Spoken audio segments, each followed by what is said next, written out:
15장 8, 9, 10절입니다. 네. 먼저 8절부터 보죠. 8절의 이제 제목이 대공업이 매뉴팩처, 수공업, 가내공업에 미친 혁명적 영향입니다. 먼저 8장 발제자께서 이야기를 좀 해주세요.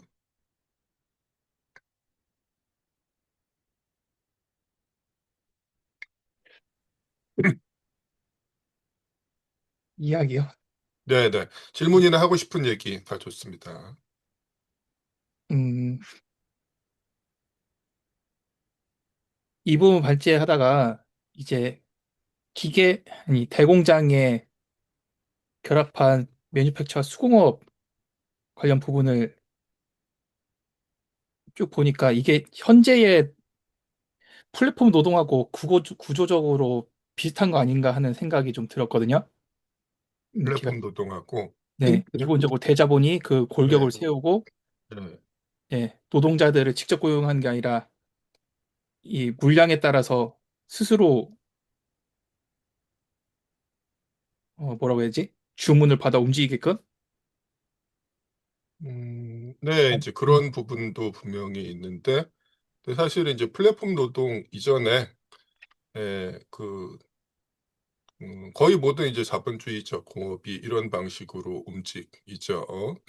그 대공장과 그다음에 이제 그 대공장이 이제 필요로 하는 이제 원료나 부품을 공급하는 중소사업장이 정확하게 이제 이런 구조로 작동을 하고 있어요. 그리고 사실 이게 이제 8절에서 이제 중요하게 살펴볼 내용 중에 하나죠. 제가 보기엔 그렇습니다. 네. 예, 또 계속 얘기해 주시고요.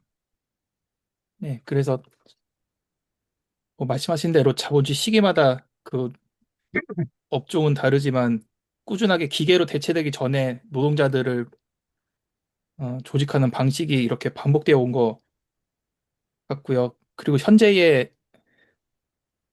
노동자들이 어, 그나마 자본주의에서 역할을 할 수 있는 부분들도 완전히 기계로 대체되기 전에 시한을 두고서 이렇게 자본이 새로 만든 업종에 한정되는 과정들을 예, 그렇게 그냥 반복되는 거였구나 하는 생각을 좀 했습니다. 이상입니다. 네, 좋습니다. 그거 말고는 뭐 다른 거 없으세요? 네, 예, 대부분이 이제 예시로서 당대 상황을 전하는 거라서 크게 네. 저는 이렇게 질문할 거리는 따로 없었습니다. 예, 좋습니다. 그럼 이제 다른 분들 책 읽으면서 또는 이제 발제 들으면서 궁금하셨던 거라든지 하실 말씀 있으시면 부탁드립니다.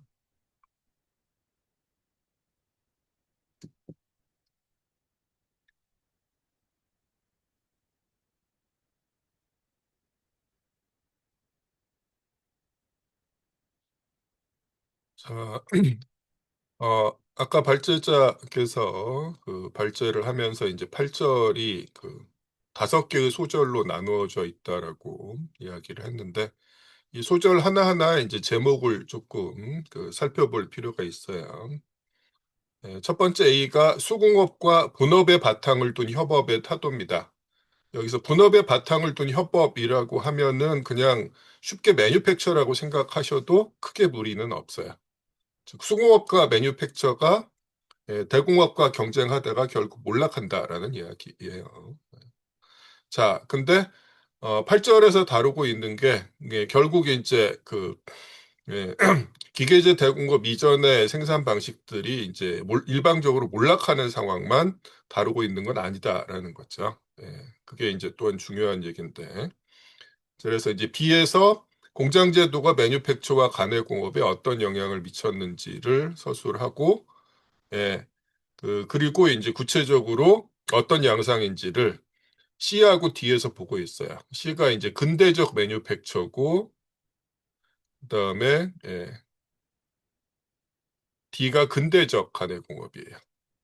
이때 근대적이라고 이야기했을 때는 기계제 대공업이 발전하고 난 다음에도 여전히 존속하고 있는 매뉴팩처와 가내공업을 의미합니다. 기계제 대공업이 지배적으로 된 상황에서 매뉴팩처와 관해공업이 잔존하고 있으면 그게 이제 어떤 의미를 가지고 어떤 양상으로 나타나느냐라는 거예요.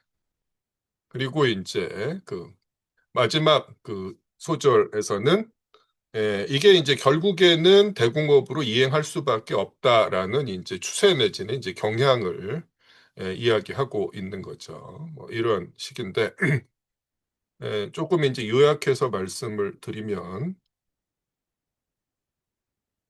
자 일단 대공업과 그 매뉴팩처, 수공업, 가내공업은 일단 그 시작부터 이제 경쟁하는 관계인데 당연히 승자는 이미 정해져 있는 거다라는 거예요. 그래서 결국에는 대공업이 이제 다른 생산 방식들을 이제 잡아먹게 되는데 몰락시키게 되는데 근데 일방적으로 이제 몰락 시키는 이제 그 상황만 벌어지는 건 아니다라는 거예요. 그게 이제 C하고 D에서 살펴보는 이른바 근대적 매뉴팩처와 근대적 가내공업이다라는 거죠. 그래서 이 근대적이라는 것은 어떤 의미다? 아까 말씀드렸던 것처럼 기계제 대공업과 이제 병존한다라는 의미입니다. 기계제 대공업이 지배적인 상황에서 매뉴팩처와 가내공업이 어떤 식으로 살아남게 되느냐라는 건데 예, 한편에서는 이제 직접적인 경쟁의 대상이 됐을 때는 이제 끊임없이 몰락하면서, 예, 한편에서는 여전히 이제 끈질기게 존속하는데 어떤 방식으로 존속을 해요? 기계제 대공업의 하위 부서로서 존속을 합니다. 그럼 이제 기계제 대공업을 운영하는 대자본가들은 왜 얘들을 잡아먹지 않느냐라는 거예요. 자본가들 입장에서는 굳이 이 영역들까지 자기가 직접 관장하기보다는 이들을 이제 그 살려놓고서 예, 값싸게 이제 부품이나 원료를 조달하는 게 훨씬 싸게 먹히고 자신의 이윤을 극대화하는 방식이기 때문에 그렇다라는 거죠. 예. 자, 이런 식으로 19세기 중반에 이제 예, 벌어지는 상황들이 이제 묘사가 되고 있는데, 그랬을 때 이 근대적이라는 이름이 붙은 가내공업과 이제 매뉴팩처, 들은 아까 이제 발제자께서 잠깐 언급을 하셨는데, 이걸 이제 오늘날의 기준으로 보면 정확하게 이거다라는 거죠. 뭐, 한국식으로 이야기하면 이제 재벌, 대기업들이, 독점 자본들이, 예, 그 중소기업들을 이제 어떤 방식으로 이제 수탈하느냐라는 거죠. 때로는 이제 대자본들이 중소기업의 영역이었던 곳까지 진출하면서 이들을 이제 고사시키는 경우도 있지만은, 예, 오히려 이제 대부분의 경우에 중소기업을 자기들의 이제 그 하위 부서로 온전시키는 방식이다라는 거죠. 예, 그 오늘날에는 이제 이게 훨씬 더 이제 눈에 잘 보이는데 19세기 중반 막스가 자본론 일권을 집필을 할 당시에는 이게 이제 대공업과 매뉴팩처 가내공업 사이의 관계로 나타났다라는 거죠. 근데 이제 오늘날에는 중소기업도 예, 전부 다는 아니지만은 상당히 이제 많은 부분이 기계화되어 있습니다. 그래서 이것을 이제 뭐 자본론에서처럼 기계제 대공업 대 매뉴팩처 가내공업으로 대치시키 일- 바로 이제 대치시킬 수는 없는데 여전히 이제 오늘날까지도 대자본이 이제 소자본을 온전시키면서 이제 수탈하는 방식은 그대로 이제 적용이 된다라는 거죠. 그래서 뭐 실제로 동일한 시간 노동을 하더라도 그 중소기업 그 노동자들의 이제 임금 수준이나 노동 조건이 대기업에 비해서는 훨씬 열악하다라는 거예요. 왜 그러냐라고 이야기했을 때 주류 언론이나 이제 주류 경제학자들이 제시하는 통계 자료 보면은 뭐 수익성이 이제 그 엄청난 차이가 난다라는 거예요. 그리고 그걸 이제 주류 경제학, 부르주아 경제학은 이른바 생산성의 차이라는 식으로 정당화하는데 실제로는 중소자본과 휘하에서 생산한 노동자들이 만들어낸 이제 그 잉여 가치가 바로 이런 구조를 통해서 이제 독점 자본으로 이전되는 과정이 은폐되어 있는 거다라는 거죠. 예. 자, 그 내용은 사실 이제 자본론에서 직접 등장하고 있지는 않은데, 뭐 우리가 이제 막스주의 이론을 이제 계속 공부하다 보면은 그 과정들을 어렵지 않게 알 수가 있습니다.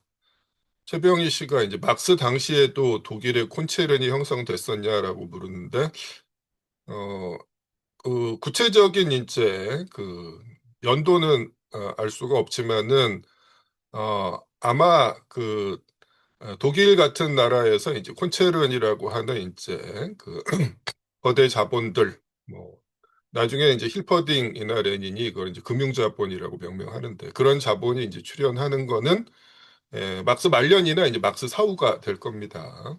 그래서 실제로 그 자본론에는 대체로 이제 다루는 시기가 1860년대까지니까 그런 부분에 대해서는 이제 직접적인 예시가 나와 있지는 않아요.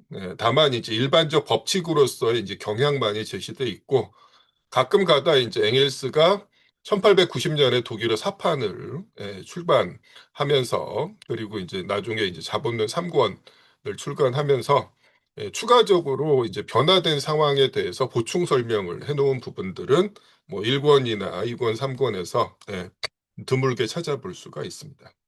자, 뭐 어쨌거나 지금 우리가 주로 다루는 건 이제 영국, 잉글랜드 상황인데 예. 이 양상이라는 게 이제 오늘날은 이제 이런 방식으로 이제 작동한다라는 거죠. 예. 그리고 이제 당연히 이렇게 되는 과정에서 이제 어떤 일이 벌어지는가라는 거예요. 자, 어, 장기적으로는 그럼에도 불구하고 이런 근대적 관해공업이나 매뉴팩처가 온전하다가도 결국에는 기계제 대공업으로 갈 수밖에 없다. 라고 이제 그 마지막 소절에서 이야기하고 있죠. 왜 그러느냐? 지속적으로 이제 생산력이 발전하기 때문에 가내공업이나 매뉴팩처 방식으로는 그걸 충족할 수 없다라는 거죠. 그리고 두 번째로 이야기하는 게 이제 공장법의 일반화라는 거죠. 공장법의 일반화가 이야기하는 것은 다른 말로 하자면은 착취 조건의 균등화라고 이야기할 수가 있어요. 그래서 자본가들 입장에서 나는 이제 대공장이라서 공장법의 적용을 받기 때문에 노동자들을 일정 시간 이상 네, 일시킬 수 없고 그리고 이런저런 이제 임금이나 노동 조건 뭐 등등에 대한 이제 규제를 받고 있는데 그렇지 않은 자본가들은 나보다 훨씬 이제 유리한 조건에서 노동자들을 착취하고 있다라고 하면은 자본가들이 거기에 항의하는 거거든요. 사실 이제 그런 측면이 분명히 있습니다. 자, 그러면서 이제 결국 이게 이제 대공업으로의 이행을 결국에는 촉진하게 된다고 하는데 그럼에도 불구하고 각종의 이제 예외 조항이 당시에도 이제 질비하게 이제 늘어서 있죠. 그리고 이런 예외 조항은 단순히 이제 어, 대공장 이전의 방식을 유지하고 있는 자본가들의 이해관계뿐만 아니라 대공장을 운영하는 이제 대자본가들의 이해관계하고 또 긴밀하게 이제 연결돼 있다라는 거예요. 아까 말씀드렸듯이 예, 그런 공장법의 이제 일반화를 적용시키지 않는 사업장들을 남겨놓는 것이 대공장을 운영하는 대자본가들한테도 이제 유리하다라는 거예요. 자, 이런 예외 조항인데 그러면서 이제 어떤 일들이 벌어져요? 착취의 정도, 그리고 이제 대단히 끔찍한 일들이 이제 벌어지는 게 일상적이다라는 거예요. 그래서, 오늘 우리가 이제 공부하고 있는 근대적 관해공업과 이제 매뉴팩처, 그래서 예로 등장한 사업장의 이제 많은 부분을 아마 한 번쯤은 보셨을 거다라는 거예요. 어디서 보셨어요? 일권상에서 우리가 노동일 공부할 때 10장 3절에서 착취의 법적 제한이 없는 영국의 산업부문이라는 제목으로 나와 있는 대단히 이제 끔찍한 이런 예시들이 있었을 거예요. 근데 이제 나중에 이제 시간을 내서 잘 살펴보시면은 동일한 사업장이 이제 여기서 등장하고 있어요. 예시로 등장하고 있어요. 그래서 왜 벌어지는가? 그래서 이제 어렵지 않게 확인을 할 수가 있습니다. 그래서 한편으로는 이게 자본주의적 생산이 이제 아무런 사회적 방제 내지는 이제 규제를 받지 않았을 때 이제 벌어지는 일이면서 나름 자본주의가 충분히 발전한 상황에서도 여전히 이제 예, 존속되고 등장하는 양상이다라는 거예요. 자, 이것도 이제 오늘날에 어떤 식으로 확인할 수가 있어야 지난번에도 한번 말씀드렸죠. 이제 노동일 등등과 관련해서도 대한민국에서도 예, 다양한 이유로 뭐 중소사업장 이라는 명목이나 어떤 이제 그 업종의 특수성이라는 명목으로 노동법, 근로기준법, 노동 관련 법안들의 각종의 이제 예외나 유예 조항들을 적용받고 있는 것들이 엄청나게 많잖아요. 동일한 원리다라는 거예요. 그리고 말씀드렸듯이 이것이 이제 결국 대자본가들의 이해관계와도 이제 연결돼 있었다라는 거예요. 그래서 뭐 문재인 정권 당시에 이제 최저임금 1만 원으로 이제 공약으로 내세웠다가 첫 2년 동안 이제 이전보다 인상률을 이제 조금 높였다가 대한민국 경제 다 망한다고 이제 떠들어대면서 완전히 이제 정반대로 갔잖아요. 그래서 이제 이후 3년 동안 인상률이 그 이전에 이제 어떤 때보다도 낮아지면서 5년 평균 해가지고 다른 역대 정권보다도 낮은 인상률이 돼버렸죠. 근데 실제로 이런 상황에서 가장 크게 반발한 게 이제 중소자본들이었느냐.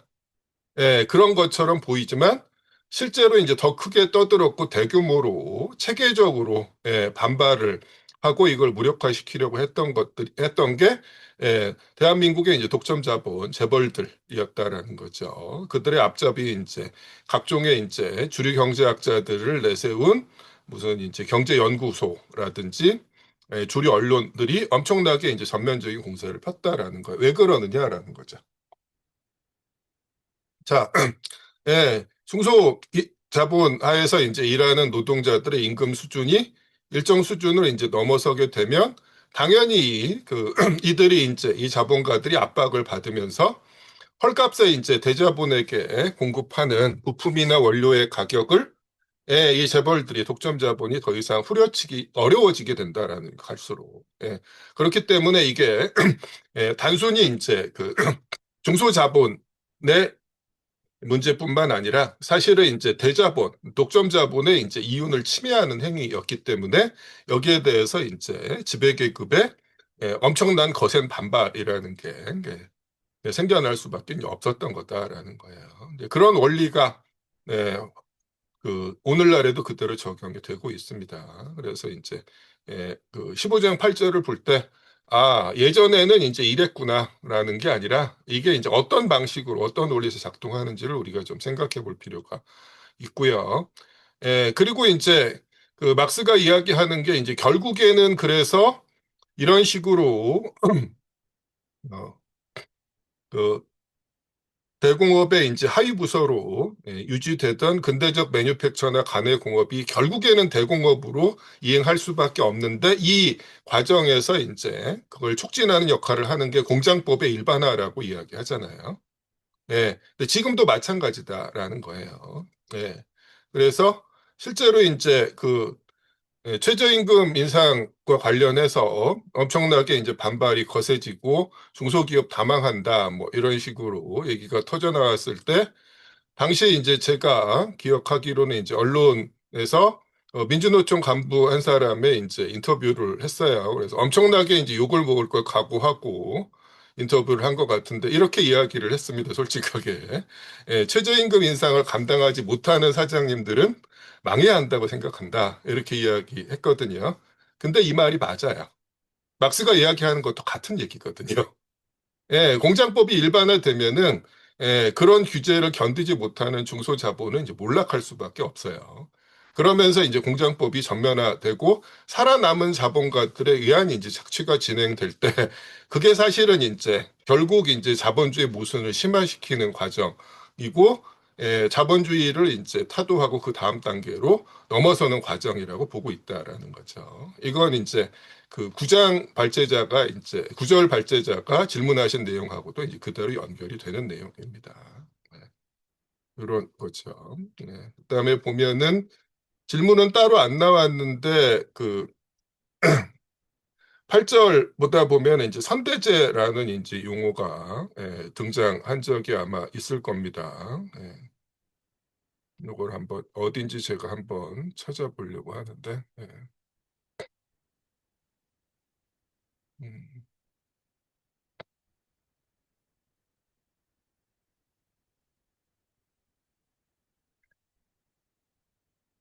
음, 안 나와 있나요?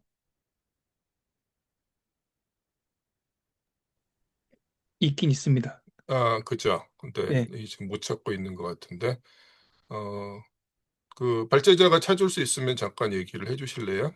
선대제가 아니라 다른 용어로 지금 되어 있는 것 수도 있을 것 같은데. 아, 여기 있군요. 선대상인이라고 나와 있군요. 여기 보면은. 네. 그 622쪽에 보면은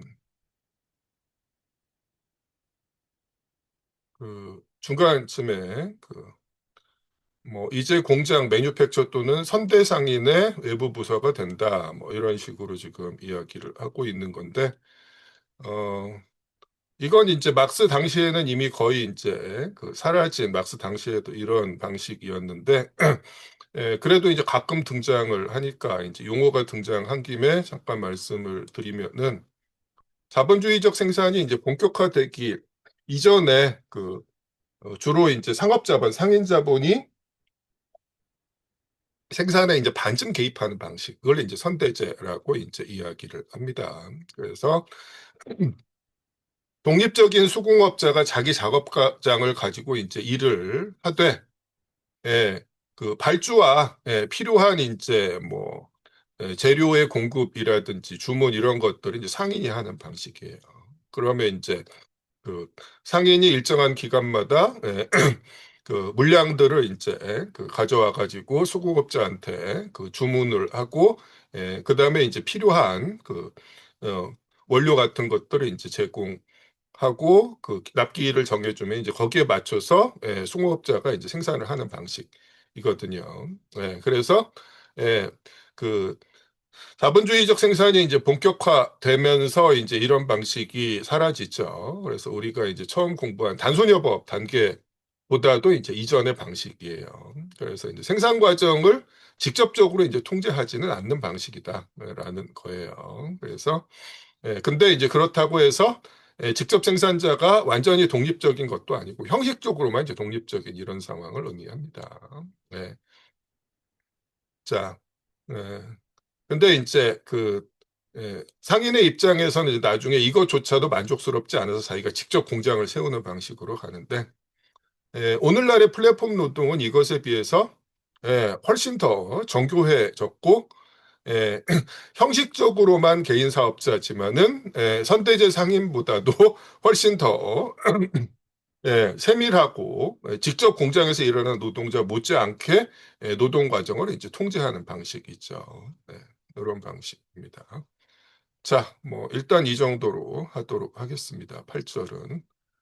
자, 8절에서 더 그 궁금하시거나 하실 말씀 있으면 해주시고요. 예, 당장 없으시면은 일단 그러면 이제 9절로 넘어가 보도록 하겠습니다. 예, 9절 발제자 이야기 해주세요.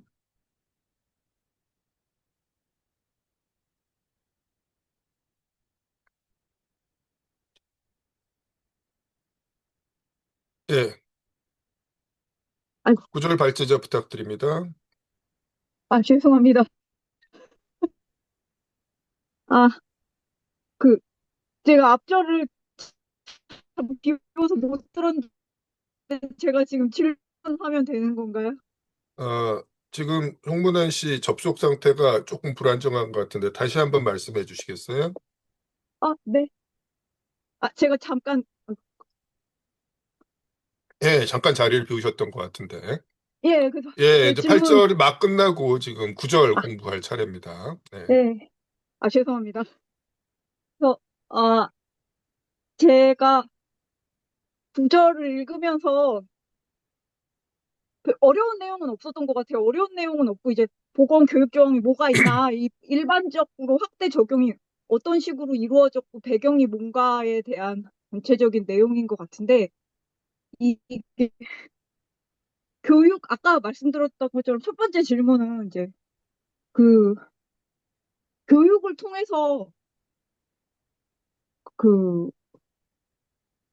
자본주의의 그, 그 어두운 면이 더 부각될 거고, 이제 그것을 통해서 어떤 그 다른 체제로 이완의 실마리를 찾을 수 있다는 그런 뉘앙스가 계속 반복되고 있는 것 같아서, 이제 저가 개인적으로 기존에 배웠던 학문들이 이제 뭐 이런 경제 부분이랑은 전혀 상관이 없는 부분이라서 이제 배경 지식이 없어서 그런 건지조차도 알 수가 없는 상태인데, 그러니까 이런 그 자본론에서 혹은 이런 그 막스라는 사람이 이런 교육을 어떤 시선으로 바라보는지 그게 어떤 역할을 하게 되는 건지를 제가 앞뒤가 없어서 여기서 갑자기 이 내용이 나왔을 때 되게 놀란 것 같거든요.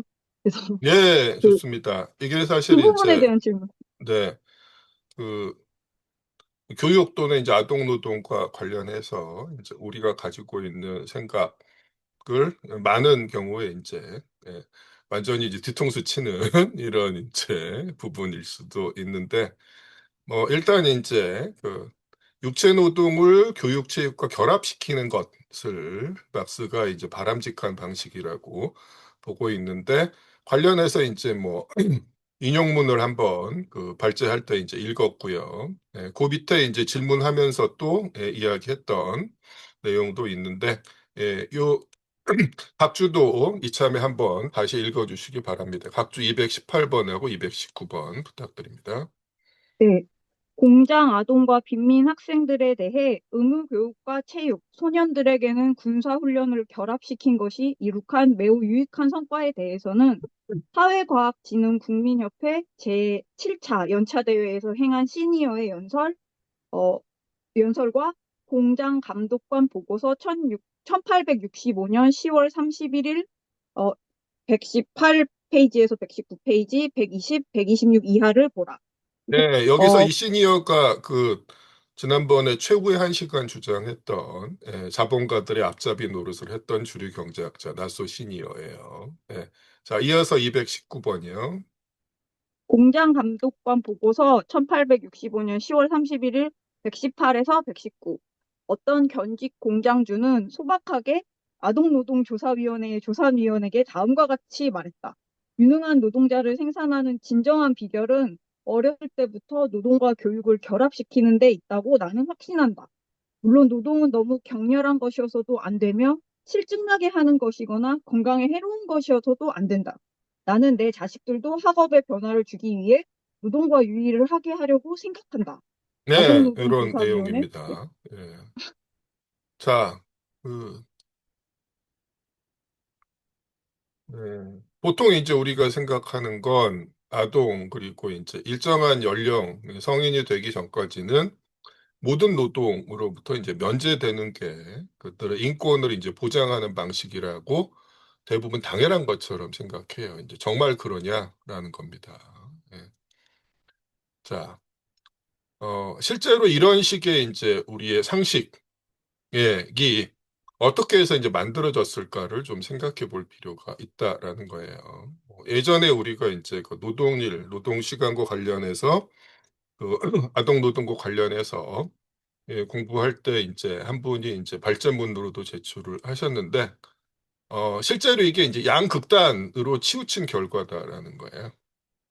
사실은 그 자본주의 이전에도, 예, 그 아동이나 청소년이라고 해서 모든 노동으로부터 면제받는 경우는 없었다라는 거예요. 극히 일부를 제외하고는. 그죠?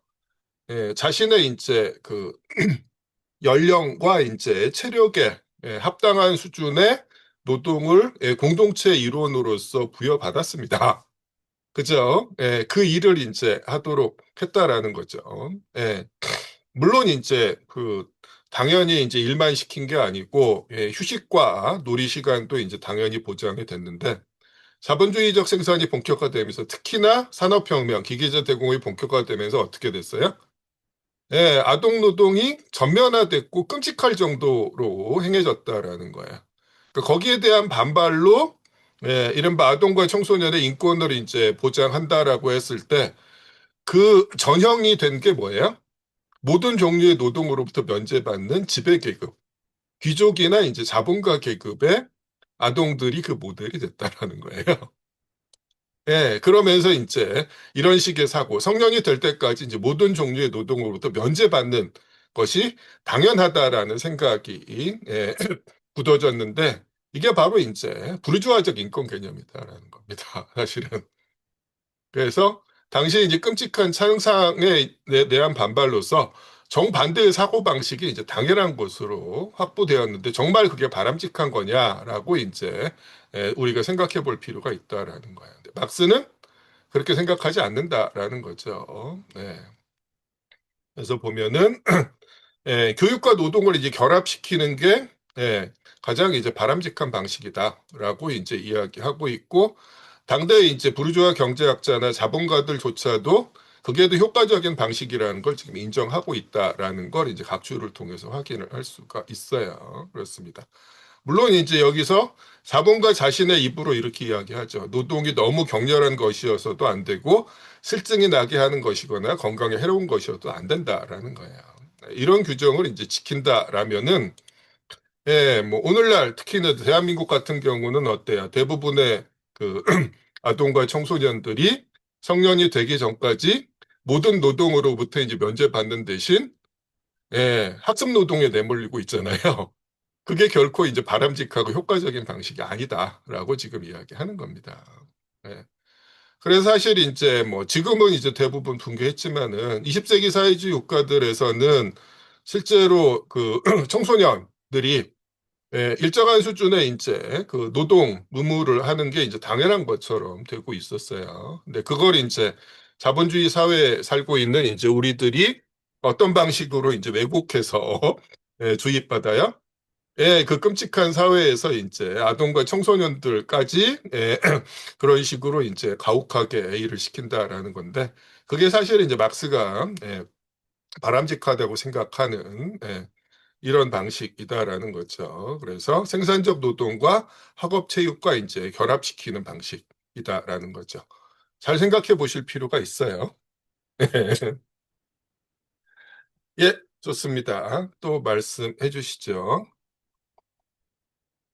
아, 네. 그 방금 말씀해 주신 거에 대해서 이게 저는 이제 개인적으로 전혀 생각해 보지 못했던 부분이고, 이게 일면 결국에는 자라나는 과정에서 노동에서 결국엔 멀어지게 되는 계기가 되는 것 같기도 하고, 어떻게 보면 자본주의 입장으로 더 이제 가까운 상태에서 자랄 수밖에 없는 상태의 교육 상태가 된 거에 이런 근간이 있다는 걸 좀 알게 된 것 같습니다. 그리고 두 번째도 약간 비슷한 질문인데 공장법의 일반화 조항 그거는 이제 조금 이따가 말씀드릴게요. 아, 그 네. 내용이 조금 다르거든요. 그 네. 이야기하고 있는 부분이 네. 그 구절의 이제 마지막 부분에 나온 건데 이건 아까 이제 8절 이야기하면서 이제 잠깐 언급했던 부분이기도 하고 조금 이제 네. 별도로 다룰 필요가 있어요. 이제 무슨 얘기냐면은 그 실제로 이런 이제 그 교육 조항 말고도 이제 또 언급할 부분들이 이제 존재하거든요. 지금 박정준 씨가 그 아동 청소년의 이제 돈벌이와 육체적인 노동과는 이제 구별되는 거냐라고 질문을 올려주셨는데, 딱히 이제 구분되지는 않아요. 그래서 사실은 이제 당장 대한민국에서도 그 공식적으로는 아동 노동, 청소년 노동이 이제 규제 또는 이제 일부는 금지의 대상이지만, 그럼에도 불구하고 이제 미성년 노동이라는 것들이 곳곳에서 행해지고 있잖아요. 때로는 이제 불법적으로, 때로는 공공연하게 이제 학습 내지는 그 교육이라는 탈을 쓰고 이제 행해지고 있는 건데, 막스가 이야기하는 건 이제 전혀 그런 방식이 아니다라는 거예요. 그래서 지금도 이제 가끔 심심치 않게 이제 언론에 보도가 됩니다. 실업계 고등학교 학생들이 이제 교육 과정의 일환이라는 명목으로 공장에 이제 동원돼서 제대로 된 이제 그 장비나 이제 보호 그 그 없이 노동 과정에 이제 노출되면서 뭐 다치거나 병에 걸리고 죽어나가는 일들이 이제 벌어지고 있는 건데 그걸 의미하고 있는 게 아니다라는 거죠. 당연히. 예. 예. 그 이소미 씨는 지금 직접 말로 해주시는 게 더 좋을 것 같습니다. 예. 그 자기 결정권이라는 개념이 있어서 아동이나 뭐 미성년인 경우에는 법적인 계약, 경제적인 그런 계약을 할 수가 없는 걸로 알고 있는데, 그럼 그렇게 치면은 자기 결정권이라는 개념이 아동의 어떻게 보면 지금 우리가 이야기하고 있는 이 프레임에서 보면은 아동의 노동할 권리를 제한하고 있다고 볼 수도 있는 건지, 그리고 그 이거에 기반해서 청소년 인권 운동이라는 게 지금 뭐 진행되고 있는 건지 이런 거가 갑자기 궁금해졌습니다. 뭐 이거 이제 조금 구체적으로 이제 들어가면 복잡해질 수가 있는데 뭐 일단 임정빈 씨가 결국 그렇다. 아동노동 금지라는 게 이제 아동의 노동권을 비롯한 자기 결정권을 박탈한 이제 주된 명분으로 쓰인다 이렇게 이야기를 하셨는데 그럴 수 있고요. 근데 이제 그 아동이나 이제 미성년자가 예, 충분히 이제 그 노동 관련된 이제 상황들을 인지하지 이제 못하고 있을 경우에 그것들을 이제 보호하는 조항이 이제 같이 갈 필요가 있죠. 근데 지금은 이제 무조건적인 이제 금지가 이제 당연한 것처럼 이제 되고 있다라는 거예요. 그래서 뭐 그 임정빈 씨가 이제 계속 채팅으로 이제 올려주시고 있는데 이른바 이제 경제력의 문제라는 게 이것과도 이제 연결돼 있다라고 이야기를 하고 있는데 이거는 이제 조금 있다가 가족 문제 관련해서 이제 계속 같이 이제 이야기할 필요가 있을 것 같아요. 일단 뭐 그렇습니다. 또 말씀해 주시죠. 예, 저는 전반적으로 이제 중간중간에 계속 이제 자본론의 입장에서 어떤 이 부분이 어, 자본주의의 단점을 더 부각시킬 거고 이제 이걸 계기로 사람들이 앞으로 나아갈 수 있는 그 발판을 마련할 거라는 내용이 전에도 이렇게 있었는지 모르겠는데 이번 절에 제가 발제를 하면서 계속 나타나는 부분에서 예, 약간 맞아요.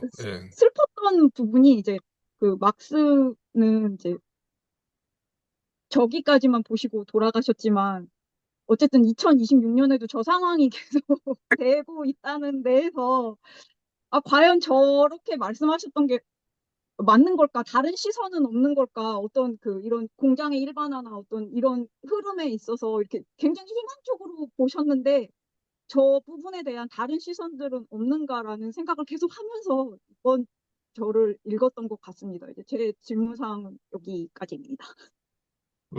막스가 이제 무조건적으로 희망적으로 본 거는 아니에요. 기본적으로 보면은. 그래서 그 우리가 이제 변증법을 뭐 제대로 공부한 적은 없지만은 변증법적인 방식의 이제 서술을 이제 몇 차례 이제 봤었어요. 그리고 특히나 이제 구절에서는 이제 그런 전망이 예, 그 여러 중요한 주제들에 대해서 이제 계속 나오고 있어요. 이른바 이제 부정의 법칙이거든요. 형식 논리학에서는 한 번 부정한 걸 다시 부정하면 다시 이전으로 돌아가잖아요. 근데 이제 변증법에서는 이제 부정의 부정이라고 하면은 이전으로 회귀하는 게 아니라 그 다음 단계로 이제 나아가는 걸 의미한다라는 거예요. 그래서 지금 이제 그 교육조항과 관련해서 또 이제 연결돼서 나오는 게 이거잖아요. 자본주의 이전에는 모든 직접 생산자들을 특히나 이제 기계제 대공업 이전에는 평생 한 가지 업무에 종사하도록 강제됐지만은 자본주의에서는 이게 자본의 요구에 따라서 온갖 일들을 다 하도록 이제 내몰리는 상황이다라는 거죠. 그리고 이 과정에서 대단히 이제 끔찍한 일들이 벌어진다라고 이야기하고 있어요. 그래서 여기 보면은 음, 예, 656쪽에 있는 내용들을 한번 같이 읽어보도록 하겠습니다. 예, 두 번째 문단부터 이제 볼게요. 어디 보자. 예, 민병헌 씨 이 부분 읽어주실 수 있을까요? 656쪽의 두 번째 문단입니다. 근대적 공업은 결코 어떤 생산 과정의 기존 형태를 최종적인 것으로 보지도 않으며 그렇게 취급하지도 않는다. 그러므로 종전의 모든 생산 방식은 본질적으로 보수적이었지만 근대적 공업의 기술적 토대는 혁명적이다. 근대적 공업은 기계, 화학적 과정, 기타 방법들에 의해 생산의 기술적 토대뿐 아니라 노동자의 기능과 노동 과정의 사회적 결합들을 끊임없이 변혁시키고 있다. 따라서 근대적 공업은 또한 사회 안의 분업도 변혁시키며 대량의 자본과 노동자를 한 생산 부문에서 다른 생산 부문으로 끊임없이 이동시킨다. 그러므로 대공업은 본성상 노동의 전환성, 기능의 유동성, 노동자의 전면적인 이동성을 필요로 한다. 그러나 다른 한편 대공업은 자기의 자본주의적 형태에서는 종래의 분업을 그 고정된 특수성을 가진 채로 재생산한다. 예, 좋습니다. 예, 일단 이제 우리가 지난 시간에 이제 봤던 내용은 대공업이 이제 종래의 분업을 고정된 특수성을 가진 채로 재생산한다라는 측면이었는데, 네, 그 이후에 이제 지금 여기서 이야기하고 있는 거 이제 그 정반대의 그것과 이제 충돌하는 이런 양상이다라는 거죠. 그게 이제 어떤 결과를 낳는가라는 이야기입니다. 이미 본 바와 같이부터인데요. 이 부분 여기서부터는 박지연 씨가 읽어주실래요? 네, 이미 본 바와 같이 대공업의 기술적 필요성과 대공업의 자본주의적 형태에 내재하는 사회적 특성 사이의 이 절대적 모순은 노동자 생활 상태의 모든 평온, 확실성, 보장을 빼앗고 노동자의 수중으로부터 노동수단과 함께 생활수단을 빼앗으려고 끊임없이 위협하며 그리고 노동자의 부분 기능을 폐지함으로써 노동자를 불필요한 존재로 만들려고 끊임없이 위협하고 있다.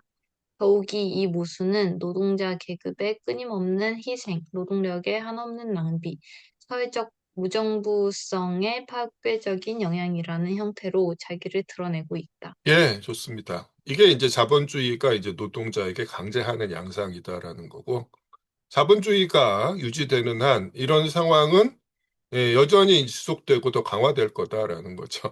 당장 21세기에 살고 있는 우리가 각종의 방식으로 지금 계속해서 이제 그 생존의 위협을 느끼는 게 이제 바로 이런 이유 때문이다라는 거예요. 예. 자, 그 다음에 이어서 차현욱 씨 부탁합니다. 이것은 부정적 측면이다. 그러나 노동의 전환성은 한편으로는 지금 불가항력적인 자연법칙으로서 그리고 자연법칙의 맹목적 파괴 작용, 도처에서 저항이 부딪힌다를 번하면서 실현되고 있지만 다른 한편으로 대공업은 노동의 전환성, 따라서 노동자가 다양한 종류의 노동에 최대로 적합하게 되는 것, 또는 노동자의 다양한 능력을 가능한 최대 한도로 발전시키는 것을 기본적 생산 법칙으로 인정하라고 자기의 파국 공항을 통해 강요하고 있다. 따라서 노동전환의 이런 가능성은 사회적 생산의 일반 법칙이 되어야 하며 기준 관계들을 이것이 현실적으로 실현될 수 있도록 개조되어야만 한다. 자본주의적 착취의 탐욕을 항상 충족시켜주기 위해 비참한 상태에 묶어두고 있는 산업예비군이라는 괴물은 어떤 종류의 노동이라도 절대적으로 할 수 있는 개인으로 대체되어야만 한다. 즉, 부분적으로 발달한 개인, 그는 오직 하나의 특수한 사회적 기능의 담당자일 뿐이다는 전면적으로 발달한 개인, 그에게는 각종의 사회적 기능은 그가 차례차례로 행하는 각종의 활동 방식에 불과하다. 개인에 의해 대체되어야만 한다. 네, 좋습니다. 자, 이런 이야기죠. 자본주의가 이제 노동자에게 강조하는 비참하고 이제 끔찍한 양상을 극복하려면 어떻게 해야 되느냐라는 거예요. 자본주의를 폐지한 사회에서는 자본주의 이전 사회와 마찬가지로 자기가 이제 그 선택한 또는 이제 자기한테 대물림되어 내려온 한 가지 업무에 예, 에만 그 안락하게 그 예, 거기에 이제 그 안주하면서 평생을 이제 그 일만 하고 사는 게 이제 바람직한 거냐라는 거죠. 그렇지 않다라는 거죠. 자본주의가 이제 만들어낸 새로운 가능성이라는 것들을 전면적으로 이제 발전시키는 방식으로 나아가야 한다라는 거예요. 물론 그렇기 위해서는 생산력이 이제 충분히 발전해야 하고 뭐 제일 중요한 게 뭐예요? 일단 자본주의 자체를 극복할 필요가 있는 거죠. 그래서 이제 노동자 계급이 불가피하게 정권을 장악할 때는 이렇게 될 수 있다. 이런 방향으로 나아가야 된다라는 게 이제 막스의 생각이다라는 거예요. 그래서 이제 막스가 여기서 지금 이야기하고 있는 많은 부분들이 자본주의 이전과 자본주의 사회 그리고 자본주의 이후의 단계에서 이제 어떤 방식으로 그 자본주의가 기존의 그 방식을 어떻게 파괴시켰고 끔찍한 일들을 만들어냈는가와 그랬을 때 이제 이것을 극복하고 어떤 방식으로 나아가야 되는가를 전망하고 있다라는 거죠. 그래서 핵심은 뭐냐면은 기본적으로 이겁니다. 자본주의를 무너뜨리고 노동자 계급이 이제 정권을 장악했을 때 어떤 방향으로 나아가야 하느냐라고 했을 때 자본주의가 이제 무엇을 변화시켰고 이것으로부터 이제 생겨난 부정적인 측면만을 이제 강조하는 것이 아니라 이것이 이제 그 만들어낸 새로운 가능성을 통해서 그 다음 단계로 나아갈 것을 이야기하고 있다라는 거예요. 그래서 여기서 이제 전면적으로 발달한 개인이라고 이야기하는 거는 막스의 이제 초기 저작에서도 나온 이야기인 거죠. 뭐 도이치 이데올로기 같은 책에서 언급을 하잖아요. 그래서 이제 그 뭐, 그, 오전에는, 낮에는 이제 농부로서 이제 밭을 갈고, 이제 오후에는 이제 강에 가서 물고기를 잡고, 저녁에는 이제 책을 읽고 토론을 하는 걸 이제 한 사람이 이제 다 한다라는 이야기거든요. 이제 목가적인 수준이 아니라, 그 동일한 방식으로 여러 가지 일들을 할 수 있는 개인의 이제 가능성을 개발하고, 그것들이 이제 실현될 수 있도록 각종의 조건들을 그래서 그 기존 관계들을 개조할 필요가 있다라는 거죠. 이게 이제 막스의 생각이라는 거고, 그 과정에서 네, 그 교육과 노동의 이제 결합, 이론과 실천이 병행하는 기술 교육 이런 것들이 중요한 역할을 할 수밖에 없다라고 지금 이야기하는 건데. 이미 이제 자본주의 그 체제 하에서도 그런 가능성들이 생겨났다라고 이제 이야기하면서 이제 그 증기기관을 2세대 증기기관을 만들어낸 와트 그다음에 이제 그 증기선을 발명한 이제 풀턴 이런 사람들을 이야기하고 있는 거예요. 예로 들고 있는 거예요. 네. 그리고 그 다음에 이제 나와 있는 또 이제 중요한 얘기가 이제 가족제도에 관한 내용이죠. 네. 자, 그 자본주의가 종래의 이제 가부장제 성인 남성이 이제 그 지배하는 가부장적 가족을 파괴했다라는 이제 이야기거든요. 지난번에 이제 우리가 봤죠. 기계제 대공업이 전면화되면서 이제 가부장이 이제 노예 상인이 된 상황이 이제 만들어졌다라는 거예요. 자, 그래서 659쪽을 이제 또부터 이제 다시 또 같이 읽어보도록 하겠습니다. 이 부분은 윤민자 씨 부탁드립니다. 공장법이 공장, 매니팩처 등에서 노동을 규제하는 것에 국한되고 있는 한 그것은 다만 자본의 착취권에 대한 간섭으로 나타날 따름이다. 그러나 공장법이 이른바 간의 노동을 규제하게 되면 그것은 곧 부권, 즉 근대적 용어로 말하면 친권에 대한 직접적인 침해로 나타난다.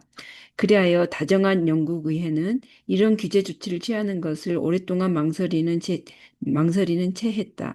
그러나 대공업의 정례의 가족제도의 경제적 토대와 이에 어울리는 가족노동을 붕괴시킴으로써 정례의 가족관계까지도 해체하게 되었으므로 의회는 이 현실을 인정하고 아동의 권리를 선언하지 않을 수 없었다.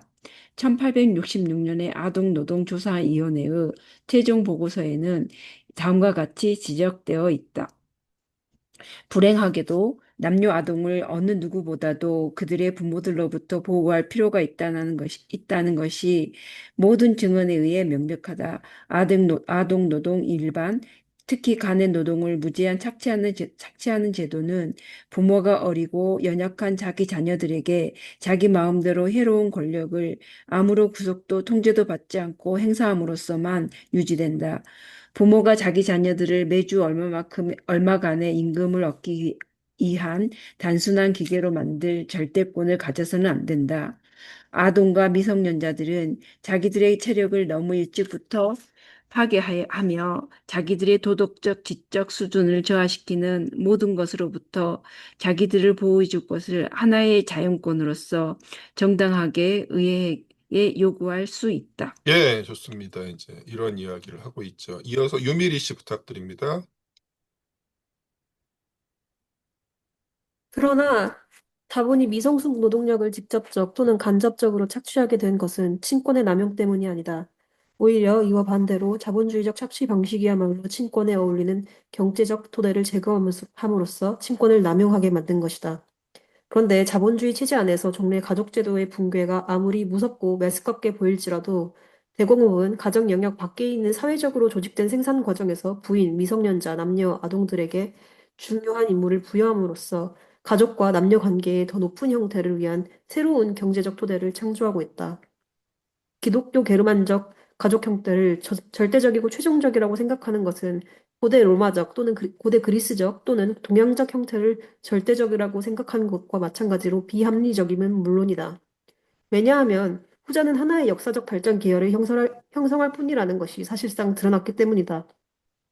또한 남녀노소의 개인들로 집단적 노동 그룹이 구성되어 있다는 사실은 생산 과정이 노동자를 위해 존재하는 것이 아니라 노동자가 생산 과정을 위해 존재하는 집단적 노동 그룹의 자연 발생적이고 야만적인 자본주의적 형태에서는 부패와 노동 상태의 해로운 원천이 되지만 적당한 조건에서는 이와 반대로 우아한 발전의 원천이 될 수 있으리라는 것도 명백하다. 예, 좋습니다. 예, 이 문제에 대해서도 이제 막스가 예, 이 법칙을 이제 그대로 따라서 전망을 하고 있는 거예요. 그래서 예, 자본주의 이전의 가족은 예, 가부장의 지배가 일반적이었더라면은 예, 성인 남성이 기계제 대공업화에서 일자리를 잃었어요. 그래서 가부장의 이제 경제적 토대, 물질적 토대가 사라진 거다라는 거예요. 그러면서 어쩔 수 없이 이제 여성과 아동이 예, 나가서 이제 일을 해서 돈을 벌게 된 거다라는 거죠. 그러면 어떻게 돼요?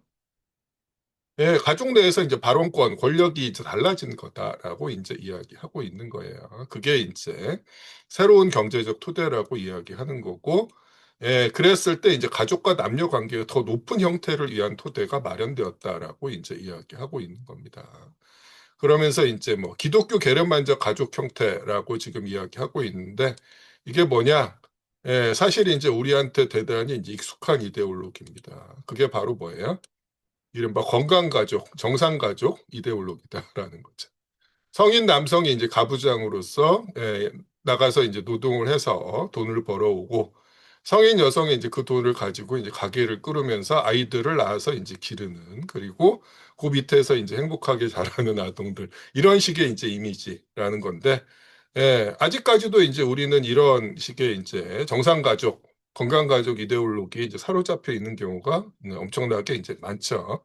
근데 예, 이게 이제 당연한 것이 아니다라고 이제 막스가 이야기하고 있는 거예요. 예, 그래서 뭐 오늘날의 기준으로 보더라도 이제 충분히 급진적인 이런 전망을 하고 있는 거고 어쨌거나 자본주의가 의도하지 않았지만 그 첫걸음을 강제로 이제 만들어냈다. 왜? 기존의 이제 가부장적 가족의 물질적 토대를 파괴함으로써라고 이야기하고 있는 거죠.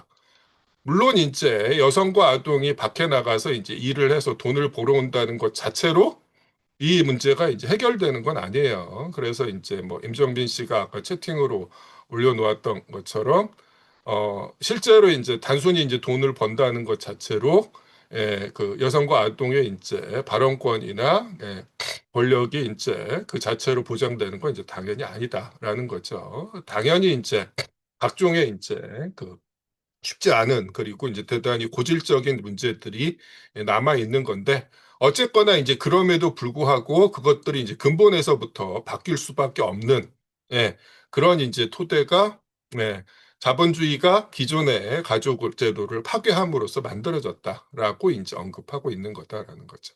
그래서 이제 자본주의를 폐지한 사회에서 이제 가족 형태는 이전에 이제 자본주의가 파괴시킨 이른바 건강가족으로 돌아가는 게 결코 아니다라고 다시 이야기하고 있는 겁니다. 이런 정도겠네요. 네, 이 주제들과 관련해서 또 하실 말씀 있으시면 부탁드립니다.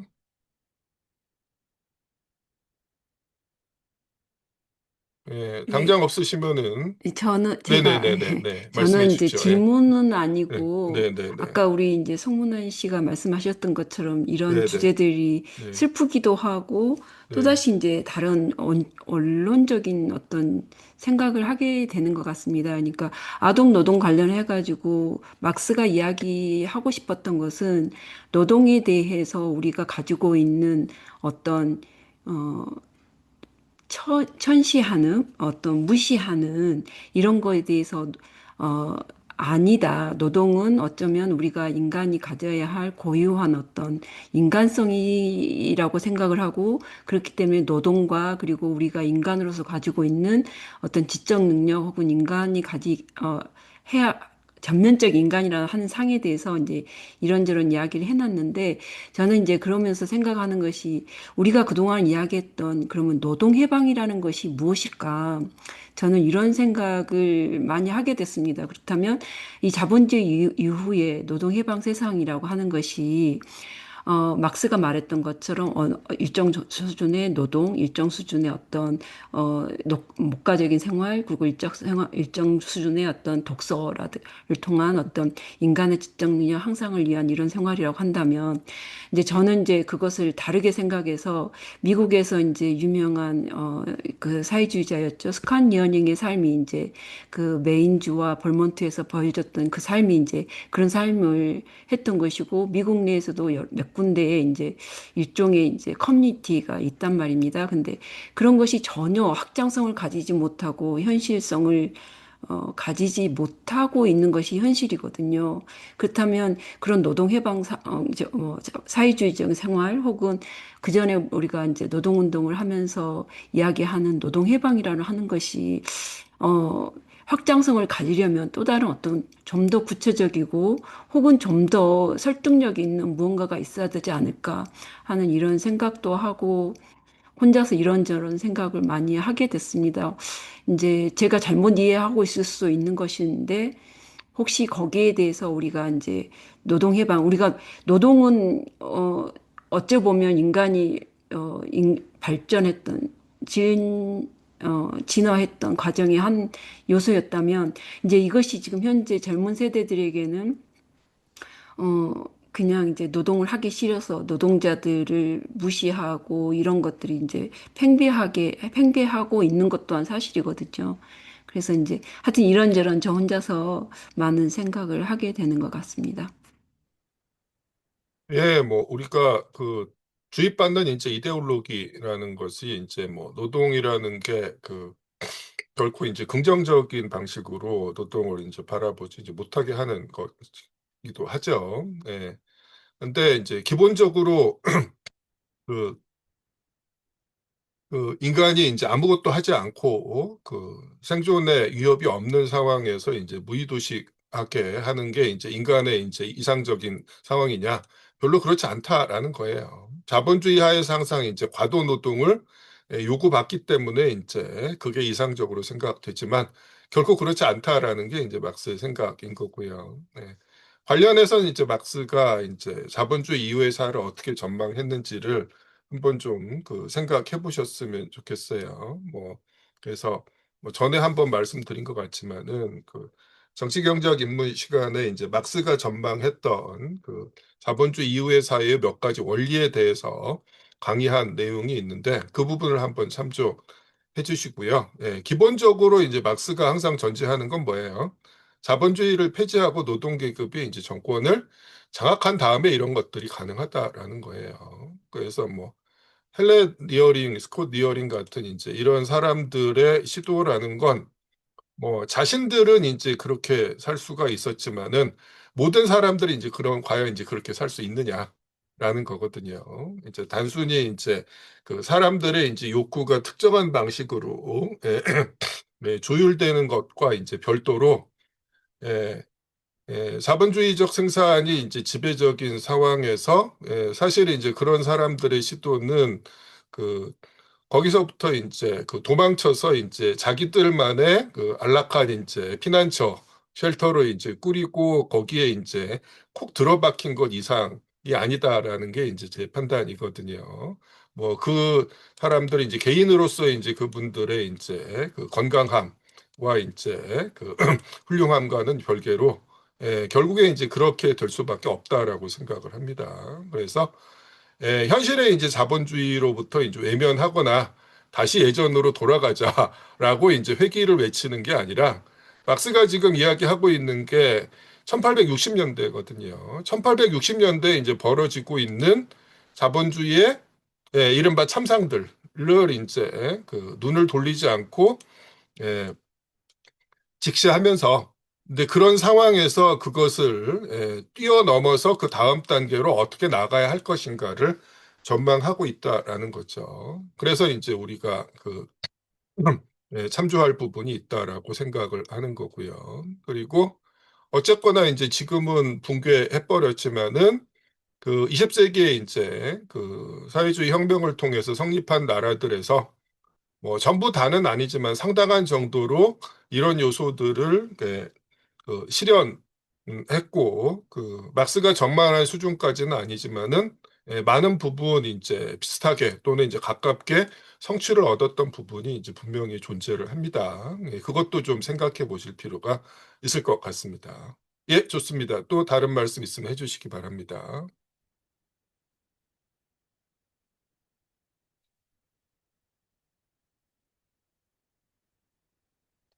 예, 그리고 이제 그 구절 후반부에 나와 있는 이제 발제자가 두 번째 질문이라고 이야기한 부분인데요. 이 부분 좀 다시 보도록 하겠습니다. 예, 송문환 씨 부탁드립니다. 네, 그,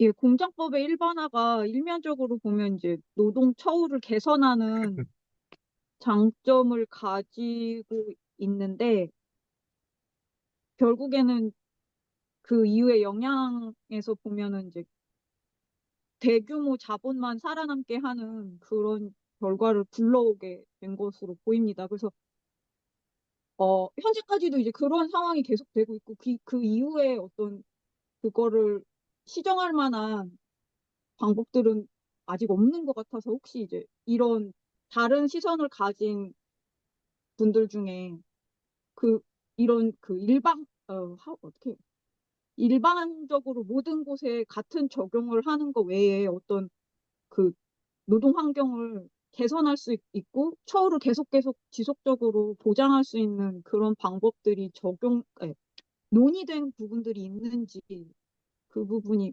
궁금했습니다. 그래서 근데 결국 지금 송문환 씨가 말씀하시는 거는 그냥 책에서 확인할 수 있는 부분이 아니라 현실에서 이제 노동자들이 집단적인 투쟁을 통해서 얻어놔야 될 부분인데 막스가 이야기하고 있는 거는 결국 공작법이 일반화되면은 갈수록 이제 대공장만 살아남을 수밖에 없는 상황이 만들어지고 그러면서 이제 대공장에서 노동자들도 집단적으로 뭉치게 된다라는 거예요.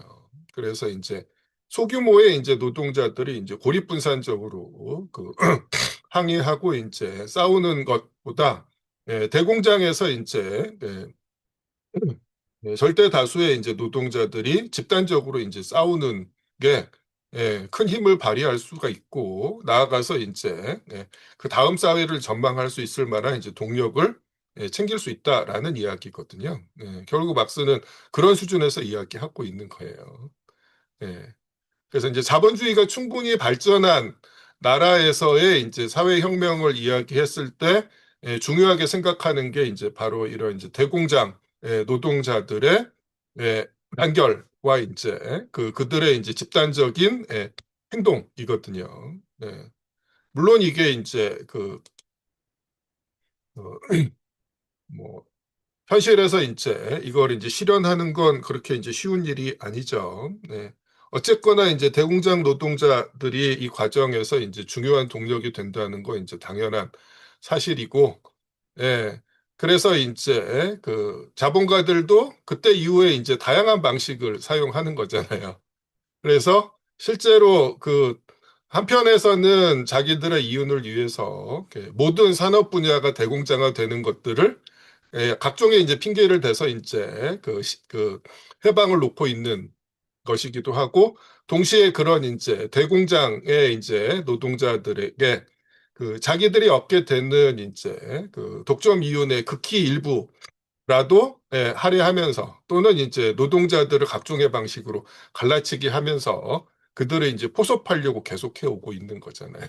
그런 방식이다라는 거죠. 그래서 이제 그게 이제 총체적으로 이제 연결돼 있는 것이기 때문에 막스가 지금 이야기하고 있는 것은 이제 가장 일반적인 원칙이라고 생각하시는 게 맞지 않나라는 생각이 듭니다. 예, 좋습니다. 또 말씀해 주시죠. 그러면 방금 말씀한 그 질문의 답에 의하면은 그 막스가 예측한 그 거시적인 흐름은 점점 대기업화되고 독점 자본만이 살아남고 또 그러면서 더 모순이 심화되고 또 대기업에 속한 노동자들이 더 단합하게 되고 하면서 자본주의 체제가 변혁할 수 있는 동력을 뭐 더 막 만들어낼 수 있다 뭐 이런 것 같은데 그러면은 어떻게 보면 지금 보면 플랫폼 노동자들은 그런 식의 노동을 하지 않고 되게 자영업자로 분류되면서 파편화돼서 노동을 하고 그래서 단결하기가 쉽지 않은 경우가 되게 많잖아요. 요즘에 노동이 그런 식으로 많이 재편이 됐는데, 그러면은 어떻게 보면 이 긴 전쟁, 투쟁에서 자본이 어떻게 보면 계속 자본이 자기 살 길을 찾기 위해서 우회로를 찾고 있는, 회피하고 있는 상황, 양상이라고 해석할 수 있을까요? 네, 뭐 그 자본가들은 이제 의도하든 의도하지 않았든 그런 길들을 항상 찾아내고, 뭐 역사적으로 보면은 지배계급은 지배계급보다 항상 이제 훨씬 똑똑하고요. 예, 훨씬 이제 그 유리한 조건 하에서 철저한 이제 계급 의식에 입각해 있기 때문에 뭐 99%의 시기에 대중들보다 이제 앞서 있는 거죠. 그래서 이제 그 대중들이 대규모로 이제 그 뭉치고 각성하는 상황이 도래하지 않기 위해서 온갖 수단을 이제 써오고 있고 지금도 그렇다라는 거예요. 그래서 지금 막스가 자본론에서 이야기하고 있는 일반적인 경향이나 원칙이라는 게 구체적으로 현실에서 어떻게 실현될 거냐라는 문제는 우리가 이제 세미나 시간에 이제 논의할 수 있는 수준을 이제 넘어설 수밖에 없어요. 그, 구체적인 이제 그 사회 형태나 노동자들의 이제 발전 정도, 그 다음에 이제 현실의 문제들까지 이제 고려해야 되는 거고, 어떤 의미에서는 이데올로기적 측면에서 보면은 막스 당시보다 지금이 더 쉽지 않을 수도 있다라는 생각이 드는 게, 어쨌거나 이제 막스 당시에는 한 번도 이런 사회가 이제 도래하지 않은 상황에서 그걸 이제 하나의 이상으로 삼고 싸우는 사람들이 존재했던 건데 20세기 초에 그게 1차적으로 실현이 됐거든요. 그리고 한동안 성과를 거두었다가 20세기 말에 이제 그게 대부분이 이제 붕괴하면서 자본주의가 발전하면서 모순은 그 어느 때보다 심각해졌지만 주체들의 이제 의식이나 사고, 전망은 막스 당시보다도 오히려 더 이제 후퇴한 상황일 수도 있다라는 거예요. 그것도 이제 생각할 필요가 있습니다. 그러면서 이제 끊임없이 우리를 이제 그 옥죄는 것 중에 하나가 야, 해봤는데 안 됐잖아. 그거는 이제 자본주의 말고는 더 이상 이제 그 나아갈 수 있는 새로운 사회는 없다라는 식의 이제 이데올로기가 끊임없이 우리한테 주입되고 있다라는 거죠. 예. 뭐 그래서 이제 조금 다른 얘기지만은 20세기 사회주의가 이제 어떤 조건에서 어떻게 성립했고 어떤 과정을 통해서 어느 정도 성과를 거두었고 어디서 실패했는가를 정확하게 이해하는 게 이제 중요하다고 생각이 듭니다. 그래서 뭐 정치경제학 입문 강의 이제 들으신 분들은 이제 마지막 2시간 동안 조금 이제 생각할 기회가 있었지만 그 부분이 이제 대단히 중요해요.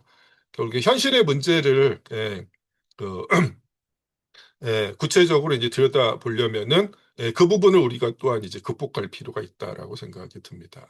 예, 예, 좋습니다. 또 말씀해 주시고요.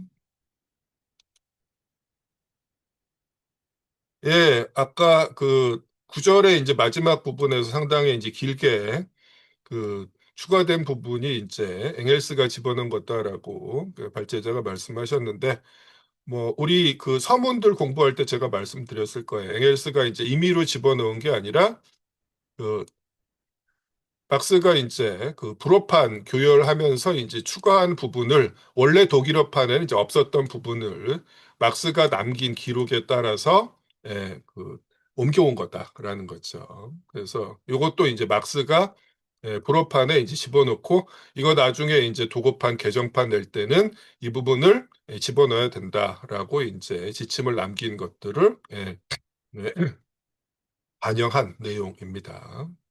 예, 좋습니다. 또 말씀해 주시죠. 이 부분을, 그 삽입된 부분을 쭉 읽어보면서 이게 전반적으로 이제 대화라서 제가 그냥 제외하고 넘어가기는 했는데, 그, 일단은 질문하는 사람이 이제 공장주 겸 뭐 위원인 것 같고, 이제 답변하시는 분들은 전부 광산에서 일하시는 분들로 구성이 되어 있어요. 그래서, 근데 보면 질문하시는 분이 계속 어떤, 게 보면 유도 질문을 계속 하시거든요. 그, 예, 뭐 최근에 예, 이제 그 윤석열 일당 재판에서 교도인들이 하는 짓하고 똑같죠. 그렇죠. 예, 여기서도 어떻게든 이제 그게 트집을 나와요. 잡아서 자기들한테 이제 유리한 답변을 끌어내려고 하는데 노동자들이 대단히 솔직하게 그 이야기하는 것만으로도 그게 전부 다 논박이 되고 있는 거잖아요. 예, 예, 굉장히 예, 칼같이 그건 안 된다. 우리는 그걸 예, 원하지 예, 않는다. 아무도 그렇게 하지 예, 않을 거다라고 이제 예, 차갑게 예, 광부분들이 예, 답변을 하시면서 이제 그 예, 자본주의자, 그 예, 부르주아의 그 예. 어떤 술법에 넘어가지 않는 그런 부분들이 있는데, 어, 그 광산업이 어쨌든 다른 부분에 비해서 이런 작업 환경을 개선하는 데 있어서 뒤처진 면이 있다는 거를 보여주기 위해서 이걸 이렇게 길게라도 이제 삽입을 한 건지, 어떤 이유가 있어서 이렇게 긴 문장들을 전부 삽입을 했는지 일단은 그게 제일 궁금했습니다. 그건 이제 이 부분에 대해서도 설명이 필요하다고 이제 막스가 생각했기 때문에 이제 불호판에서 추가한 것일 텐데, 그 관련해서 이제 막스가 언급하고 있는 부분이 아까 이제 발제문에도 나와 있는데요.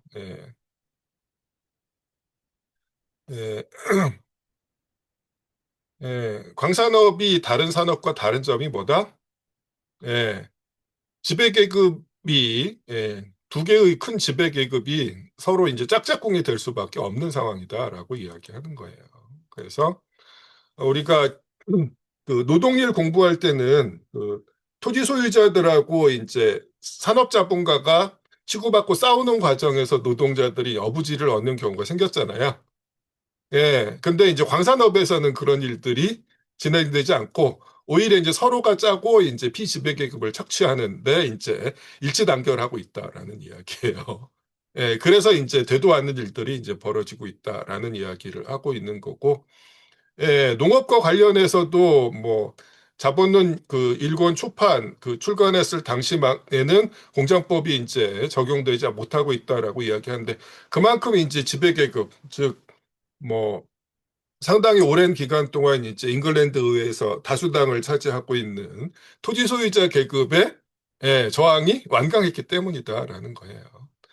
뭐, 지금도 그렇잖아요. 뭐, 조금 이제 다른 얘기일지 모르겠지만은 그 한국에서 이른바 이제 사립학교를 그 법과 관련돼서 그걸 이제 개혁하려는 시도가 끊임없이 좌절이 됩니다.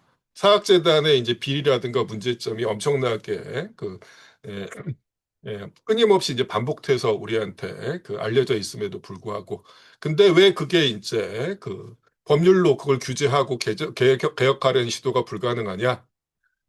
국회의원들의 다수가 직간접적으로 그 이해관계에 매여 있거든요. 뭐 다수가 심지어는 이제 당사자이기도 하고 사립학교 재단에 또는 어쨌거나 자기 지역구에서 계속 당선을 보장받으려면 그 지역의 토호들의 비위를 거스를 수가 없거든요. 그런 방식이라는 거죠. 그런 그 예를 한번 좀 그것과 이제 비교해서 비춰서 생각해 보시면 어렵지 않게 이해가 되실 것 같아요. 왜 광산업이나 농업에서 이런 공장법을 적용시키는데 어려움을 겪는지. 예, 좋습니다. 또 말씀해 주시고요. 자, 그럼 이제 마지막 10절로 갈까요?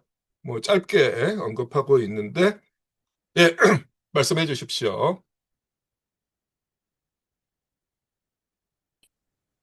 10절에서는 이제 농업에 관해서 이제 나중에 다시 한번 나온다고 얘기를 하면서 약간 그냥 맛보기 형식으로 잠깐 나온 것 같은 느낌이 있어요. 근데 이거를 어 그렇게 지나갈 거임에도 불구하고 여기 부분에 삽입한 이유가 있지 않을까라는 생각도 해봤습니다. 그래서 네, 이제 분명히 중요한 그 의미가 있다라고 이제 생각을 하기 때문에 집어넣어 놨겠죠. 그래서 예, 제일 전반적으로 처음에 봤을 이제 때는 보면은 이런 내용이잖아요. 네.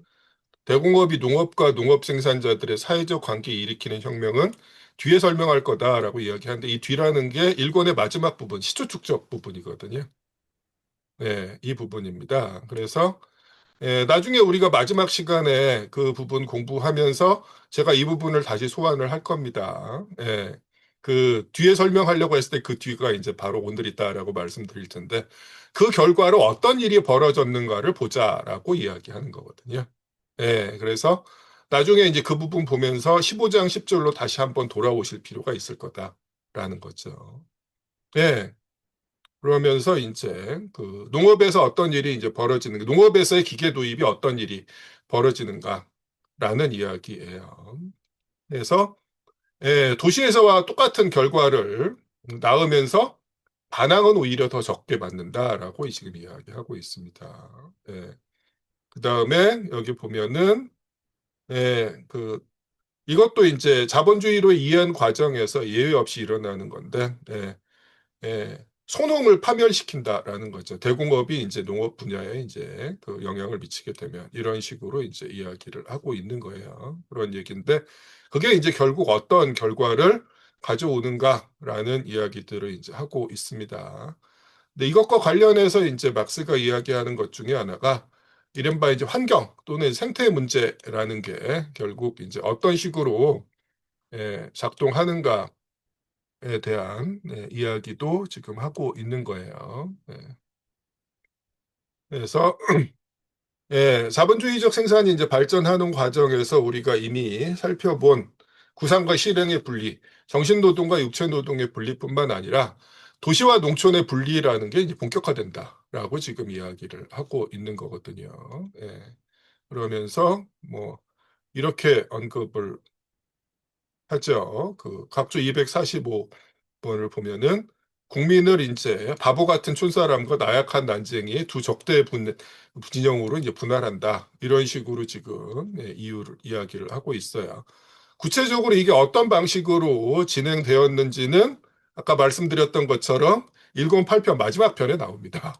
그것에 대해서 이제 직접적으로 서술하고 있는 그런 이제 대목이 있어요. 이제 그걸 이제 살펴보시면 되는데, 예, 어쨌거나 그러면서 이제 어떤 일들이 이제 벌어지는가라는 그 이야기가 쭉 나와 있는데 한번 그 부분 읽어보도록 하겠습니다. 일단 681쪽에 이제 밑에서부터 두 번째부터 이 부분을 잠깐 볼게요. 자, 일단 발제자가 이 부분 좀 읽어주실래요? 네. 농업 분야에서 대공업은 낡은 사회의 보루인 소경영 농민을 파멸시켜 임금 노동자로 전환시킨다는 의미에서 다른 어떤 분야보다도 더욱 혁명적인 영향을 미친다. 그리하여 사회적 변혁의 요구와 계급적 대립은 농촌에서도 도시에서와 마찬가지로 된다. 낡고 불합리하기 짝이 없는 전통적 작업 방식은 과학적인 것으로 대체된다. 초기에 농업과 매뉴팩처를 서로 얽어매고 있던 원시적 가족적 유대는 자본주의적 생산 방식에 의해 완전히 해체된다. 그러나 동시에 자본주의적 생산 방식은 미래의 농업과 공업의 더 높은 종합, 즉 농업과 공업이 서로 적대적으로 분리되어 있던 동안에 각각이 달성한 더욱 완성된 형태를 기초로 농업과 공업의 결합을 재건하기 위한 물질적 조건을 만들어낸다. 여기서도 이른바 부정의 법칙에 따른 전망을 또 하고 있어요. 그래서 이제 도시와 농촌의 분리가 이제 어떻게 극복돼야 하는가에 대한 이야기입니다. 자, 그 다음 이어서 어디 보자. 황진우 씨 읽어주실 수 있을까요? 여기서부터. 예, 자본주의 생산은 인구를 대중심지로 직결시키며 도시 인구의 비중을 끊임없이 증가시키는데 이것은 한편으로 사회의 역사적 동력을 집중시키고 다른 한편으로 인간과 토지 사이의 물질 대사를 교란한다. 즉 인간이 식품과 의복의 형태로 소비하는 토지 성분들을 토지로 복귀시키지 않고 따라서 토지의 비옥도를 유지하는 데 필요한 자연적 조건을 뒤흔들어 놓는다. 그리하여 자본주의적 생산은 도시 노동자의 육체적 건강과 농촌 노동자의 정신생활을 다같이 파괴한다. 자본주의 생산은 물질 대사의 유지를 위한 자연 발생적 조건을 파괴한 뒤에야 비로소 물질 대사의 사회적 생산을 규제하는 법칙으로서 그리고 인류의 완전한 발전에 적합한 형태로 체계적으로 재건할 것을 절박하게 요구한다. 일단 여기까지 보겠습니다. 그래서 그 자본주의 이전 사회에서는 인간이 이제 자연으로부터 자신에게 이제 필요한 것들을 얻고 그 부산물을 이제 되돌려줬다라는 거야. 이게 물질 대사잖아요. 근데 자본주의 특히 이제 대공업이 발전하면서 어떻게 됐다? 이게 이제 단절되었다라고 막스가 이야기를 하고 있는 겁니다. 그래서 이른바 이제 환경 문제의 본질이 이거다라는 게 이제 막스의 생각이거든요. 그래서 여기서 이제 그 주로 이제 토지에 관해서 이야기를 하고 있는데, 그 자본론에서 이제 토지라고 이야기하면은 그냥 이제 그 농사 짓는 땅만을 이제 의미하는 게 아니라, 그 인간이 그 노동해서 생산하지 않는 생산수단 일반을 통칭해서 쓰고 있어요. 그래서 환경 생태라고도 이제 이야기하는, 이 자연과 이제 거의 동의어로 생각하시면 돼요. 그래서 이제 자본주의적 생산이라는 게 발전하면 발전할수록 이것들을 이제 파괴할 수밖에 없다라는 걸 이제 막스가 명확하게 하고 있다라는 거죠. 이제 보통 우리는 이제 이 문제에 관해서 이게 이제 인간이 그 무분별한 이제 탐욕을 발휘하고 있기 때문에 이제 문제다. 그러면서 생산력의 발전 자체가 악이다라는 식으로 접근하는 경우가 많아요. 그래서 환경 생태주의자들 중에서 제일 이제 급진적인, 제일 과격한 분들이 이런 식으로 이야기를 하고, 그래서 이제 더 이상의 발전은 오히려 해악이기 때문에, 그 추가적인 기술 발전이라는 것들은 불필요하고, 오히려 이제 이전 시기로 되돌아가야 한다라고 이제 이야기하는 게 대단히 이제 진보적이고 급진적인 것처럼 여겨지는 경우도 있는데, 막스가 이야기하는 건 뭐예요? 이 문제의 이제 계급성입니다. 그래서 보통 우리가 이제 생각하는 환경 문제, 생태 문제는 인간과 자연 사이의 문제입니다. 그래서 인간이라는 종 자체가 자연에 대해서 이제 적대적이고 마치 이제 이걸 자연을 파괴하는 악이다라는 식으로까지 나아가게 되는데 막스가 이야기하는 건 뭐냐면은 인간이라는 종이 한 번도 이 자연, 환경, 생태에 관해서 집단적인 전체로서 의식적으로 이것들을 조율한 적이 있었느냐라는 거예요.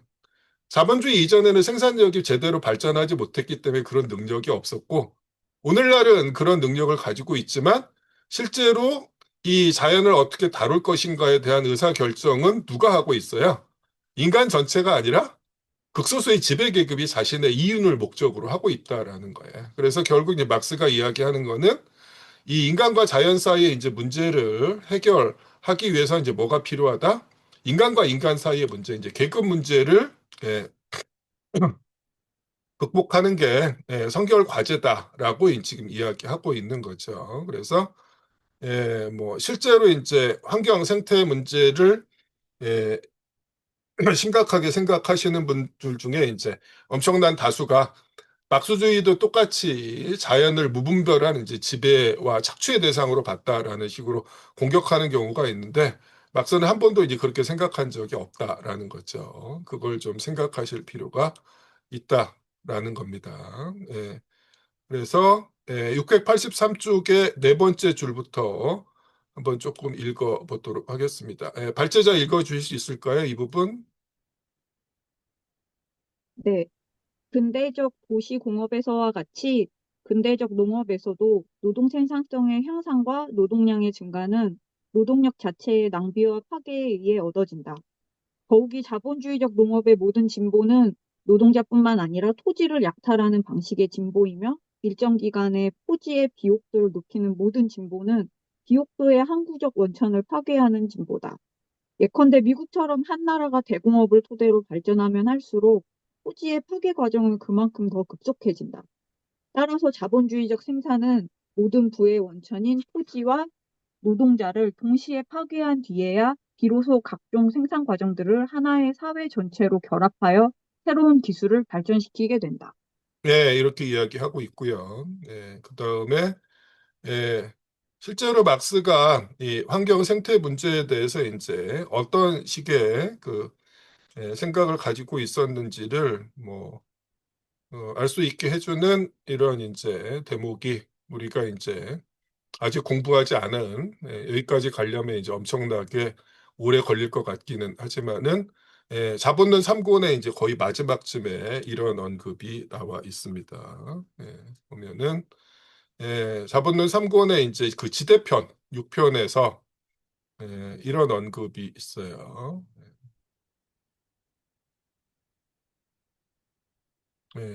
984쪽인데요. 자본론 3권 6편에 46장에 나와 있는 얘기인데 이 부분을 이제 잠깐 미리 조금 읽어 보도록 하겠습니다. 일단 이 전반적인 맥락은 이제 토지의 사적 소유 자체가 말이 안 되는 거다라는 이야기들을 이제 하고 있는 부분이거든요. 그래서 이제 토지를 돈을 주고 구매했다고 해서 그것이 이제 그 토지에 대한 정당한 소유를 의미하는 게 아니다라는 이야기거든요. 예. 자, 요거부터 좀 볼게요. 이 부분은 제가 이소미 씨 목 상태가 안 좋은 것 같아서 연재를 해드리려고 그랬는데 조금 읽어주실 수 있을까요? 무리가 안 된다면은 여기서부터요. 이것은 마치 흑인 노예를 구입한 노예 소유자에게는 그의 흑인 소유가 노예제도 그것에 의해 얻어진 것이 아니라 이 상품, 노예의 구매에 의해 얻어진 것으로 나타나는 것과 마찬가지다. 그러나 구매는 그 소유권, 토지에 대한 소유권을 창조하지 않으며 이전시킬 뿐이다. 그 소유권은 구매되기 이전에 존재해야만 하며 한 번의 구매가 그 소유권을 창조하지 못하는 것과 마찬가지로 일련의 매매나 매매의 반복도 그 소유권을 창조할 수 없다. 그 소유권은 전적으로 생산관계에 의해 창조된 것이다. 생산관계가 그 외피를 벗어버리지 않을 수 없는 지점에 도달하면 그 소유권의 물질적 기반, 즉 인간의 사회적 생산 과정에서 그 소유권을 경제적으로, 역사적으로 정당화시킨 것은 사라지며 이와 함께 그 소유권의 바탕을 둔 모든 거래도 사라진다. 더 높은 경제적 사회 구성체의 관점에서 보면 지구에 대한 개인의 사적 소유는 인간에 대한 인간의 사적 소유와 마찬가지로 불합리한 것으로 나타날 것이다. 심지어 사회 전체, 한 국민, 동시에 존재하는 사회들의 전체도 지구의 소유자는 아니다. 그들은 오직 지구의 점유자, 이용자일 따름이며 선량한 가장으로서 지구를 개량하여 다음 세대에게 물려주어야 한다. 예, 예, 인류는 이제 지구의 점유자이면서 이용자다라는 거죠. 예, 소유자가 아니라 인류 전체가 이런 그 위치에 놓여 있다라는 게 이제 막스의 생각입니다. 예, 또 하실 말씀 있으면 부탁드리겠습니다. 예, 그리고 그 각주 246번도 잠깐 그 살펴볼 필요가 있는데요. 당장 우리가 이제 공부하는 내용하고는 조금 거리가 있는데 또 나름 이제 중요한 내용이기 나름 이제 의미가 있는 내용이기도 합니다. 그 246번에 이제 나와 있는 얘기는 예, 이른바 이제 당연한 것처럼 여겨지는 한계수학 체감의 법칙이라는 게 엉터리다라는 얘기를 하고 있는 거거든요. 여기 보면은 이 부분은 발제자가 좀 읽어주시죠. 그 전부 다가 아니라 중간부터 보도록 할게요. 그러나부터 읽어주실래요? 네. 그러나 쉽게 이해할 수 있는 바와 같이 수학의 증가는 경지에 지출된 노동에 비례할 수는 없으며 수학은 훨씬 적은 비율로 증가한다. 이 법칙은 존 스튜어트 밀에 의해 처음으로 자기의 정치경제학 원리 제1권 17에서 다음과 같이 표현되고 있다. 토지 생산물은 기타의 조건이 동일하다면 취업 노동자의 증가에 대해 체감적 비율로 증가한다. 밀은 여기에서 리카도 학파가 세운 법칙을 그릇된 형태로 반복하고 있다. 왜냐하면 취업 노동자의 감소가 영국에서는 농업의 진보와 나란히 나타나고 있으며 따라서 영국에서 발견된 그 법칙은 적어도 영국에서는 전혀 적용되지 않기 때문이다. 예, 이게 그것은 무슨 얘기냐면 그 노동 투입을 증가시키면은 그 수확량이 점점 적게 늘어난다라는 거예요. 이른바 한계 수학 체감의 법칙이고 이게 이제 한계 생산 체감의 법칙이라는 걸로 오늘날의 이제 그 주류 경제학, 신고전학파 경제학의 이제 중요한 전제 중에 이제 하나거든요. 예. 근데 실제로 이게 이제 그 리카도가 공물법을 그 반대하기 위해서 공물법 폐지를 주장하기 위해서 세운 그 근거 중에 이제 하나예요. 그래서 리카도의 지대론이 여기서부터 나오는데 당대 영국에서는 정반대가 확인되고 있다라고 이야기하는 거예요. 왜냐하면은 오히려 이제 노동자 수가 이제 줄어들었는데도 생산량이 증대하고 있다는 사실이 이제 확인되고 있다라는 걸 지금 이야기하고 있는 거예요. 즉 농업에서도 생산성의 이제 증대에 따라 가지고 추가적으로 자본이 투입되었을 때 그 과실이 줄어들이라는 어떤 필연적인 이유도 없다라는 이야기거든요.